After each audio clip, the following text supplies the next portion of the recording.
talk to me about the sort of evolution of therapy, from those early days to now. Well, it's interesting from my standpoint, having lived long enough to have seen it from the very earliest days when we had almost no treatment for homocystinuria, as I've mentioned, to today when we're talking about some non-dietary treatments that are very important. It's a sea change in terms of our ability to treat homocystinuria.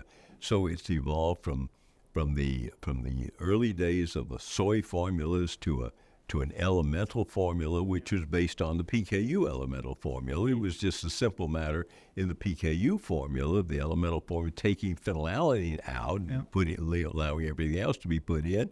And then you just change it by taking everything else from methionine. Yeah. I mean, you take methionine out and you put everything else in. So instead of having a low phenylalanine formula, as you do, or no phenylalanine formula, as we do with PKU, you have a no methionine formula for homocystinuria. And that's made a huge amount of difference in terms of the ability to get a certain amount of elemental protein, in a sense, into the diet, and yet not have methionine as part of it.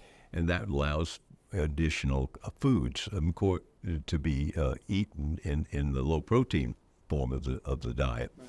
But in addition to that, you've got low-protein foods that have been manufactured by Cambrook and therefore have added to the nutrition that they get in terms of their low protein.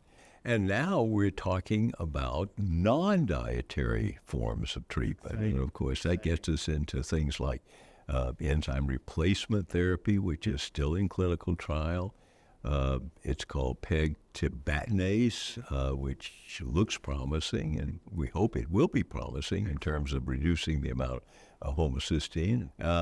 And then, of course, we keep talking about gene therapy, or gene editing, either one of those, which is we're talking about for all metabolic disease, but including homocystinuria, and that could become a reality one of these days. We hope it would become a reality.